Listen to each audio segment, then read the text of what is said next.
ఎంతమందిని మీరు చంపడానికి ప్రయత్నిస్తున్నారు? ఎందుకంటే న్యూస్లో చూస్తున్నాను 110 మంది ఉన్నారు లిస్టులో, 15 మంది ఉన్నారు, ఈ ఎంపీలు చేస్తున్నారు, ఆ ఎమ్మెల్యేలు చేస్తున్నారు. నాకైతే సత్యం తెలియదు. అప్పుడు 99లో ఆస్ట్రేలియన్ మిషనరీకి అన్యాయం జరిగినప్పుడు నేను ఫైట్ చేశాను, న్యాయం చేశాను. ఇప్పుడు ప్రవీణ్ పగడాల విషయంలో అవినీతి అన్యాయం జరిగింది కాబట్టి ఆయనకు ప్రొటెక్షన్ ఇవ్వలేదు సరికదా, ఆయన్ని కాపాడలేదు సరికదా, ఆయన్ని ఒక త్రాగుబోతుగా ఆర్టికల్ 21 వయలేషన్ చేస్తూ ఆయన చనిపోయాడని తాగేశాడు. తాగినప్పుడు మీ పోలీసు 3 గంటలు ఇక్కడ ఏం చేశాడు? ఆయన ఎందుకు అరెస్ట్ చేయలేదు? ఆయనకి ఎందుకు నోటీస్ ఇవ్వలేదు? ఆయన వెహికల్ ఎందుకు సీజ్ చేయలేదు? 3 గంటలు మీ సబ్ ఇన్స్పెక్టర్ మాట్లాడాడు కదా విజయవాడలో, దానికి జవాబు లేదు. అది వయలేషన్ కాదా? మీరు తాగారు అంటున్నాడు, ఎక్కడి నుంచో బయలుదేరాడు, హైదరాబాద్ నుంచి తాక్కొస్తున్నాడు, ఇక్కడ రాబోయేసారి 2 సార్లు పడిపోయాడు అంటున్నారు. మరి పడిపోయినాన్ని మీరు ఎందుకు హాస్పిటల్లో తీసుకెళ్ళా? పడిపోయినాన్ని మీరు ఎందుకు అరెస్ట్ చేయాలా? పడిపోయినాన్ని మీరు ఎందుకు ట్రీట్మెంట్ ఇవ్వాలా? పడిపోయినాడు వెహికల్ ఎందుకు ఆపలేదు? ఇలాంటి ప్రశ్నలు నేను 22 ప్రశ్నలు అడిగాను, ఒకదానికైనా జవాబు చెప్పారా? కనుక మీడియా మిత్రులారా, దైవజనులారా, పబ్లిక్ ఇన్ కామన్ సత్యం బయటికి వస్తుంది అని నాకు నమ్మకం ఉంది. వివేకానంద రెడ్డి కేసులో తారుమారు చేసేసి 6 సంవత్సరాలు అయింది. ఈయన అప్పుడే చెప్పాను మీకు ఇదే రూమ్లో, వాళ్ళ ఇద్దరిలో ఎవరు గెలిచినా వివేకానంద రెడ్డికి న్యాయం జరగదు, ఆయన కుటుంబానికి న్యాయం జరగదు. ఆయన చేశాడని ఈయన అంటాడు, ఈయన చేశాడని ఆయన అంటాడు. ఎవరు చేశారు? ఇంట్లో దారుణంగా హత్య చేసేస్తే ఈ రోజుకి ఎవరు చేశారని సిబిఐ కూడా ఫెయిల్ అయింది. ఇప్పుడు FBI ఎంక్వైరీ చేయిస్తాం, ఇంటర్నేషనల్ ఎంక్వైరీ చేయిస్తాం, ఇంటర్నేషనల్ కోర్ట్ ఆఫ్ జస్టిస్కి వెళ్తాం.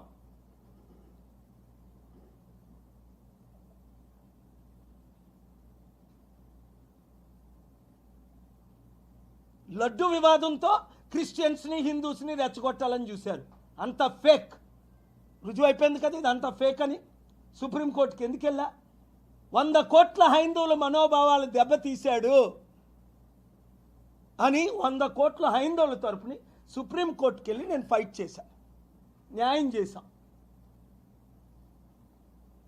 మరి ప్రవీణ్ పగడాల కొరకు న్యాయం చేయమా? మిత్రులారా, హిందూస్, ముస్లిమ్స్, క్రిస్టియన్స్ శాంతి కోరుకున్న ప్రతి ఒక్కరు, ఆనరబుల్ సిజే గారు శాంతి చూసారా? ఇవాళ హియరింగ్స్ మీరు చూసుంటారు.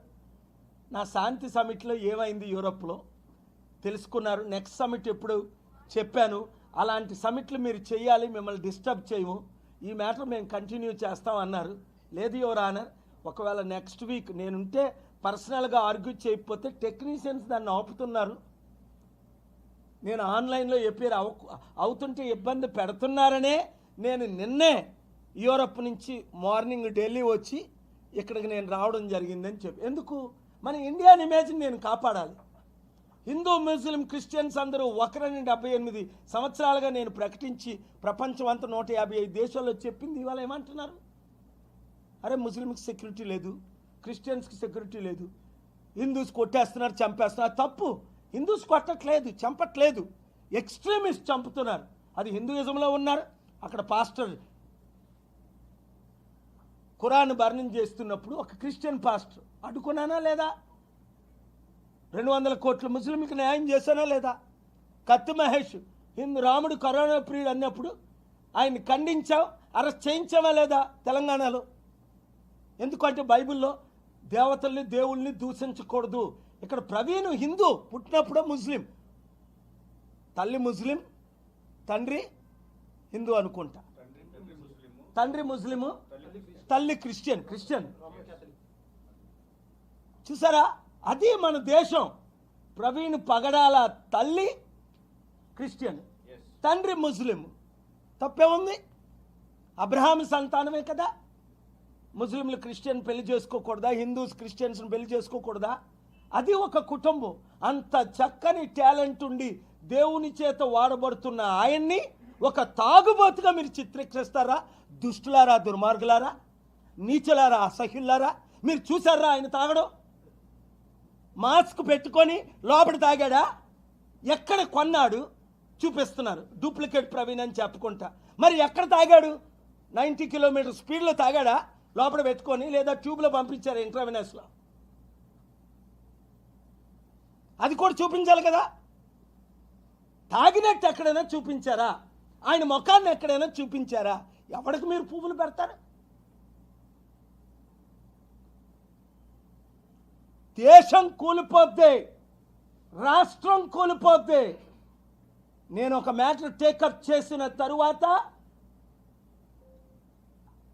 మీరు ఒళ్ళు దగ్గర పెట్టుకొని ఇన్వెస్టిగేషన్ చేసుంటే మంచిది.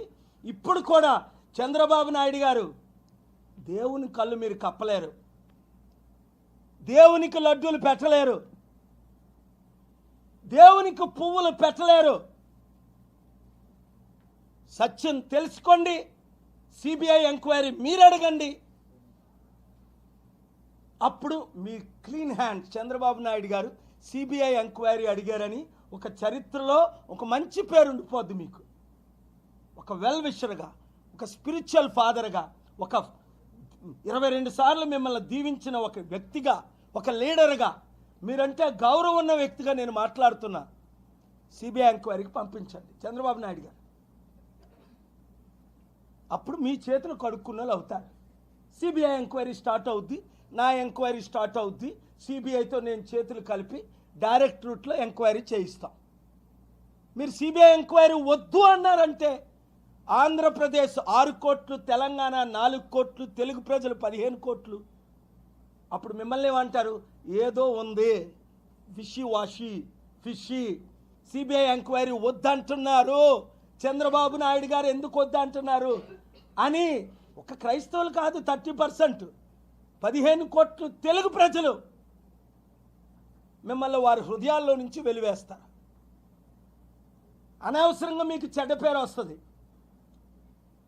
ఇంతకాలం మీరు చేసిన సేవ అంతా వృధా అయిపోద్ది. చరిత్రలో నాట్ హౌ యూ స్టార్టెడ్. 78లో మీరు ఎమ్మెల్యే అయ్యారు, 95లో ముఖ్యమంత్రి అయ్యారు. 4 సార్లు ముఖ్యమంత్రి అయిన తర్వాత 2025లో ఈ ప్రవీణ్ పగడాల కేసులో మీరు జీరో అవుతారా, హీరో అవుతారా? నా మాటలు వింటే, నేను చెప్పినట్టు చేస్తే, నేను మీకు చెప్పాను క్లియర్గా, మిమ్మల్ని కలుస్తానని 10 సార్లు చెప్పాను మీడియా ద్వారా, మీ ఫ్రెండ్స్ ద్వారా, T5 నాయుడు ద్వారా కలుస్తామన్నారు 20వ తారీఖుని. నేనైతే సిద్ధం. నా ఎవిడెన్స్లు చూడండి, మిమ్మల్ని ఒక్కరినే నమ్ముతాను. నేను పోలీసులు నమ్మనని క్లియర్గా చెప్పాను. నా మీదే కేసు వేసినప్పుడు పోలీసులు చచ్చిపోయినాడు మీద ఇంకా నిందలు పెట్టరా? ఎంతో గౌరవం నేనంటే పోలీసులకి, డీజీపీలకి, హోమ్ మినిస్టర్లకి. అలాంటిది నా మీదే అవినీతి కేసు చేసినప్పుడు ఆ కాలం 2010 ముయించట్లేదా? వాళ్ళ బంధువులు నోరు ముయించట్లేదా? వాళ్ళ ఫ్యామిలీ మెంబర్స్ నోరు ముయించట్లేదా? ఇప్పుడు వాళ్ళు నాతో లేరా? సీక్రెట్గా, ఓపెన్గా మీ ఇష్టం. కనుక లైవ్లు ఇచ్చిన మీడియా మిత్రులందరూ దేవుడు దీవించుగాక. లైవ్లు ఇవ్వని వారికి బుద్ధి చెప్పి గడ్డి తినేలా దేవుడు చేసునుగాక. ఎందుకు? సత్యం మాట్లాడినప్పుడు లైవ్లు ఇవ్వాలి. Media is 4th pillar of democracy. Article 19లో freedom of speech, freedom of expression ఉంది. నేను క్వశ్చన్స్ రేజ్ చేస్తున్నాను. నేను చూసానా ఆయన హత్య? లేదు. నా ఇన్వెస్టిగేషన్లో ఫ్యామిలీ మెంబర్స్తో చేశా, పోస్ట్ మార్టం వాళ్ళతో చేశా, పోలీస్ ఆఫీసర్ ఒక ఆయనతో చేశా, ఫ్రెండ్స్తో చేశా. 19 years, 24 years, 4 years, 15 years friends, best friends. Praveen Pagadala ఆ రోజు ఎవరితో మాట్లాడారో ఆయనతో ఇన్వెస్టిగేట్ చేశా. నా ప్రిలిమినరీ ఇన్వెస్టిగేషన్లో ఇది హత్య అని తేలింది, మీరు ఈ రూట్లో ఇన్వెస్టిగేట్ చేయండి అని అడిగాను. మీరు చేయలేదు కనుక కోర్టుకు వెళ్ళాను. మీరు చేసిన ఇన్వెస్టిగేషన్లో నేను సాటిస్ఫై అవ్వలేదు కనుక ఆనరబుల్ కోర్టుకు వెళ్ళాను. మీడియా ముందుకు వస్తున్నాను, క్వశ్చన్స్ అడుగుతున్నాను. నేను ఆ పవన్ కళ్యాణ్ తిట్టినట్టు బట్టలు ఇప్పి నిన్ను కొడతాను అని అన్పార్లమెంటరీ మాటలు నేను ఆడిన కదా ఆయనలాగా. మా రెడ్ బుక్ ఉంది, రెడ్ బుక్లో మిమ్మల్ని పెడతాం. నాది ప్రేయర్ బుక్ ఉంది, మోస్ట్ పవర్ఫుల్ బుక్. 7గురిని బుక్లో పెట్టాను. 2009లో 7గురు చచ్చారు, అందరూ కుక్క చావు చచ్చారు.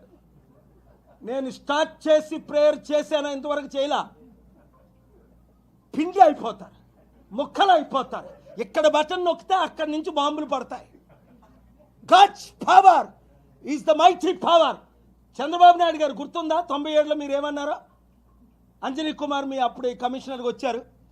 వర్షం పడుతుంది, గ్రౌండ్స్లో లక్షల మంది వెళ్ళిపోతున్నారు, మీరు పైన కూర్చున్నారు, పెద్దలందరూ కూర్చున్నారు. వెంటనే నేను నిలబడాను నర్సంలో సూట్ వేసుకొని.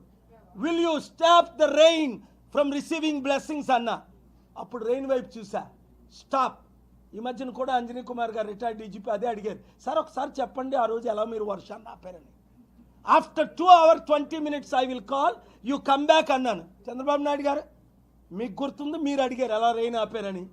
అదే ప్రభు నాతో ఉండబట్టి 1200 మంది లీడర్స్ నిన్న కాక మొన్న అంత పెద్ద గ్లోబల్ పీస్ సమిట్కి ఇన్ని దేశాల నుంచి వచ్చారు. నిన్న కాక మొన్న మిమ్మల్ని అతిథిగా పిలిచాను. ఆ సమిట్ పెట్టినాడు $28 billion, $1 billion డొనేషన్ ఇచ్చేశాడు. అంటే 8,000 కోట్లు మన రాష్ట్రానికి వస్తుంది కదా మీరు వస్తే. నాలో ఉన్న ప్రేమ మీ పట్ల చంద్రబాబు నాయుడు గారు, రాష్ట్రం పట్ల, ప్రజల పట్ల నేను ఇంతవరకు ప్రేయర్ చేయట్లేదు, చెప్పించట్లేదు.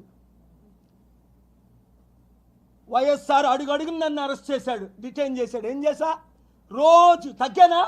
58 సార్లు డిటైన్ చేశాడు, 58 సార్లు చెప్పించాను. చంపడానికి ప్రయత్నించాడు, పైకి పంపించేశా.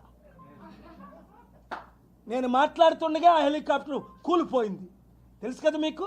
లైవ్ ప్రెస్ మీట్ అవుతుండగా హెలికాప్టర్ కూలిపోయింది. మీరు ముక్కలు అవుతారు, మీ ముక్కలు దొరకవు అన్న. ముక్కలు అయ్యారు, ముక్కలు దొరక. ఎందుకు చెప్తున్నాను ఇది? నాతో పెట్టుకుంటే దేవుడితో పెట్టుకున్నట్టే, సత్యంతో పెట్టుకున్నట్టే.